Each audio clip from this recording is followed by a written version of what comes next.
1913 Oklahoma. एक 11 साल की बच्ची के हाथ में एक कागज है। उस कागज पर लिखा है 160 एकड़ जमीन उसके नाम पर। सरकार ने दी है क्रीक फ्रीडमैन की डिसेंडेंट होने के नाते। लेकिन जब वो उस जमीन को देखने गई तो वहां कुछ नहीं था। पत्थर थे, मिट्टी थी, सूखी घास थी। कोई पानी नहीं, कोई पेड़ नहीं, खेती का कोई निशान नहीं। हर बड़े ने उसे एक ही बात कही, ये जमीन बेकार है, इसे बेच दो। लेकिन उस बच्ची ने कहा, नहीं, इस जमीन के नीचे कुछ है, मुझे यकीन है। और वो बच्ची थी सैरा रेक्टर, जिसे एक दिन पूरा अमेरिका दुनिया की सबसे अमीर ब्लैक लड़की कहेगा। यह है 2025 की Amazon MGM स्टूडियोज की historical drama film Sairaj oil, नाया डिजायर जॉनसन और जैकरी लीवाई की। वो फिल्म जो अमेरिका के इतिहास की सबसे ओवरलुक्ड सच्ची कहानियों में से एक को फाइनली स्क्रीन पर लाती है। तो शुरू करते हैं ओक्लाहोमा 1913। ये वो दौर था जब अमेरिका में रेशियल सेग्रीगेशन अपने पीक पर था। ब्लैक अमेरिकन्स के पास कोई राइट्स नहीं थे, कोई प्रोटेक्शंस नहीं थी। लॉ था, लेकिन लॉ उनके लिए नहीं था। इसी माहौल में एक परिवार रहता था, रेक्टर फैमिली। जोसेफ रेक्टर, सैरा के पिता, एक हार्ड वर्किंग डिग्निफाइड आदमी था। सैरा की मां रोज एक स्ट्रॉन्ग फेथफुल महिला थी। उनके घर में ज्यादा नहीं था, लेकिन जो था वो ऑनेस्ट था। और उस घर में थी उनकी बेटी सैरा, नाया डिजायर जॉनसन ने निभाया। 11 साल की सैरा असाधारण थी। उसकी उम्र के बच्चे खेलते थे, सैरा किताबें पढ़ती थी। उसकी वोकैबुलरी, उसकी रीजनिंग, उसकी क्लैरिटी उस जमाने के कई एडल्ट से बेहतर थी। वो डीपली फेथफुल थी। वो मानती थी कि जो गॉड ने दिया है वो रीजन के साथ दिया है।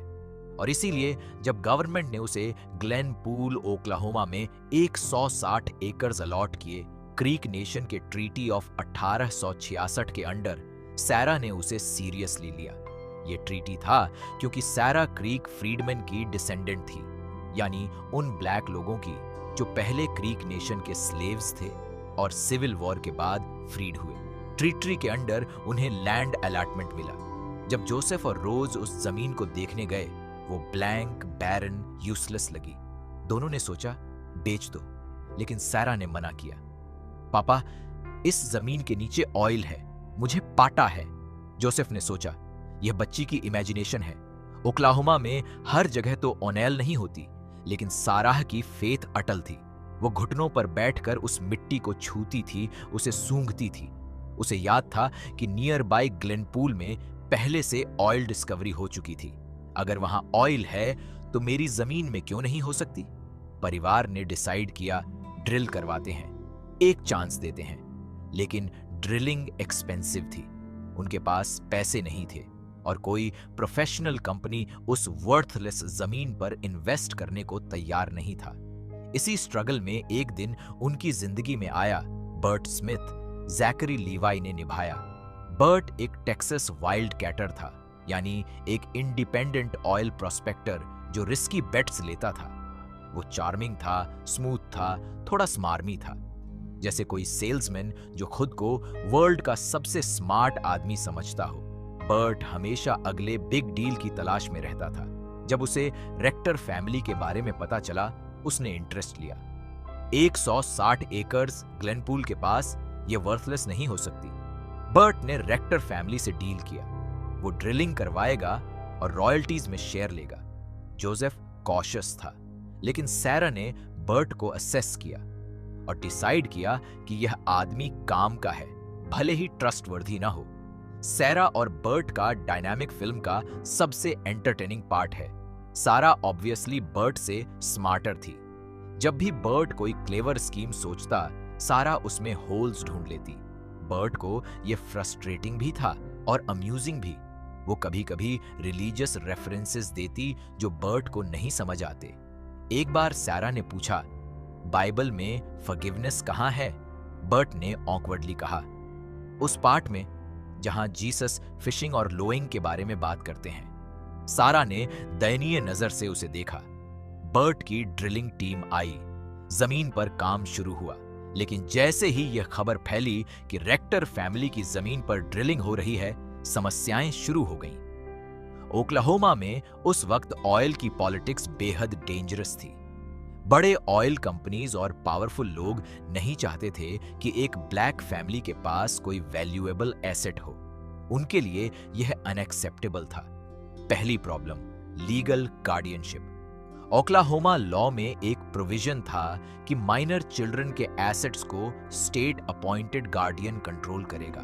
यह लॉ थियोरेटिकली प्रोटेक्टिव था, लेकिन प्रैक्टिस में इसका मिसयूज होता था। जब किसी ब्लैक या नेटिव चाइल्ड के पास वैल्यूएबल प्रॉपर्टी होती थी तो करप्ट गार्डियंस उस प्रॉपर्टी को लीगली कंट्रोल करके असल ओनर्स को कुछ नहीं देते थे। सैरा नाबालिग थी, 11 साल की। अगर उसकी जमीन वैल्यूएबल निकली तो कोई करप्ट गार्डियन उसे अपॉइंट हो सकता था और वो गार्डियन सैरा के नाम पर सब कंट्रोल कर सकता था, फैमिली को कुछ दिए बिना। यह खतरा रियल था। एक ऑयल कंपनी के एजेंट देवनान ने रेक्टर फैमिली को अप्रोच किया। उसने जोसेफ से कहा, बेच दो, हम फेयर प्राइस देंगे। फेयर प्राइस, जो ऑब्वियसली फेयर नहीं थी। जोसेफ ने मना किया। देवनान ने तरीका बदला। उसने लोकल अथॉरिटीज के साथ मिलकर एक स्कीम शुरू की, सैरा के लिए एक गार्डियन अपॉइंट करवाना जो उनके साथ हो। बर्ट को, जो ओरिजिनली रेक्टर फैमिली के साथ था, देवनान ने अप्रोच किया। बड़ी ऑफर, हमारे साथ आ जाओ, सैरा की जमीन लीगली कंट्रोल करो गार्डियन बनकर, तुम्हें अच्छा हिस्सा मिलेगा। यह बर्ट के लिए टेम्पटेशन था। वो एक अपॉर्चुनिस्ट था, यही उसकी नेचर थी। फिल्म का मोस्ट टेंस मोमेंट, क्या बर्ट बिट्रे करेगा सैरा को? इसी दौरान ऑयल कंपनी के थग्स ने रेक्टर फैमिली के घर पर अटैक किया। मशीन गन्स, धमकियां, वायलेंस। एक रेक्टर फैमिली का एलाई जो उनके साथ था शॉट हो गया। ऑयल वेल्स पर डायनामाइट लगाई गई। एक्सप्लोजन की धमकी। सैरा डरी नहीं, उसकी मां रोज डरी नहीं। जोसेफ डरा, लेकिन उसने जमीन नहीं छोड़ी। फैमिली की फेथ अनब्रेकेबल थी। बर्ट का मॉरल कॉन्फ्लिक्ट एस्केलेट हुआ। उसके अंदर जो थोड़ी सी डिसेंसी थी वो सरफेस पर आने लगी। सैरा ने उसे एक सिंपल सवाल पूछा, बर्ट, तुम एक अच्छे इंसान हो या बुरे? बर्ट के पास जवाब नहीं था, लेकिन उस सवाल ने उसे हिला दिया। बर्ट ने डेवनन की डील रिफ्यूज कर दी। उसने सैरा और उसकी फैमिली की साइड चूज की। बर्ट ने अपनी लीगल एक्सपर्टाइज और कनेक्शंस यूज करके डेवनन की गार्डियनशिप स्कीम को ब्लॉक किया। उसने लोकल कोर्ट में रेक्टर फैमिली की लेजिटिमेट राइट्स एस्टैब्लिश की और नेटिव पुलिस जो इस एरिया में ऑपरेट करती थी और जो डेवनन के करप्ट नेटवर्क से इंडिपेंडेंट थी, उन्होंने फाइनल कॉन्फ्रंटेशन में रेक्टर फैमिली की साइड ली। डेवनन और उसके एसोसिएट्स को फाइनली पुश बैक मिला और तब वो मोमेंट, ड्रिल बिट नीचे गई, गहरी और गहरी, और फिर अर्थ से एक अक्षर निकला, ब्लैक गोल्ड, ऑयल, सारा की जमीन से। उस बच्ची ने जो कहा था वो सच था। 160 एकर्स जो सबको वर्थलेस लगी थी, उसके नीचे ओक्लाहोमा का एक बड़ा ऑयल रिजर्व था। न्यूज़पेपर्स ने हेडलाइंस छापी, Sarah Rector, America's richest coloured girl, the 11-year-old oil millionaire. पूरे अमेरिका में सैरा की स्टोरी फैली। रॉयल्टीज आने लगी।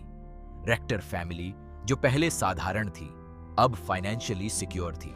सैरा अमेरिका की सबसे वेल्थी ब्लैक चिल्ड्रन में से एक बन गई अपनी एज में। बर्ट ने अपना काम किया था। उसकी रिडेम्पशन आर्क कंप्लीट हुई। वो एक अपॉर्चुनिस्ट था जिसने फाइनली सही चॉइस की। वो नए एडवेंचर्स की तलाश में निकल गया, लेकिन जाते वक्त उसके मन में सैरा के लिए रिस्पेक्ट था, अफेक्शन था। सैरा अपनी मां के साथ उस जमीन पर खड़ी थी जो अब उनकी थी, सच में पूरी तरह। टीयर्स थे उसकी आंखों में, बट होप था उनमें। फिल्म का एंडिंग मैसेज, इस जमीन पर जो हक था वो हमेशा उनका था और फेथ ने उन्हें वो दिलाया जो सिस्टम ने छीनने की कोशिश की। सैरा रेक्टर की रियल स्टोरी 1913 में वो really richest black child in America बनी थी। उनकी ऑयल रॉयल्टीज हजारों डॉलर्स मंथली आती थी। एक ब्लैक फैमिली के लिए उस ईरा में यह एक्स्ट्रॉर्डिनरी था। उनकी स्टोरी न्यूज़पेपर्स में थी, लेकिन मेन स्ट्रीम अमेरिकन हिस्ट्री में नहीं। फिल्म ने यह इंश्योर किया कि यह स्टोरी हमेशा के लिए याद रहे। सैराज ऑयल एक ऐसी फिल्म है जो बताती है फेथ, परसिवियरेंस और राइटफुल लीगल स्टैंडिंग किसी भी एक्सप्लॉयटेशन और रेसिज्म को ओवरकम कर सकती है। एक 11 साल की बच्ची ने वो देखा जो बड़ों ने नहीं देखा। उसने ट्रस्ट किया, जमीन पर, गॉड पर, खुद पर, और उसी ट्रस्ट ने उसे वो दिया जो इतिहास की किताबों में होना चाहिए था, सदियों पहले। अगर यह कहानी आपको अच्छी लगी हो तो वीडियो को लाइक करें, चैनल को सब्सक्राइब करें और बेल आइकॉन जरूर दबाएं ताकि अगली मूवी की कहानी भी आप तक सबसे पहले पहुंचे।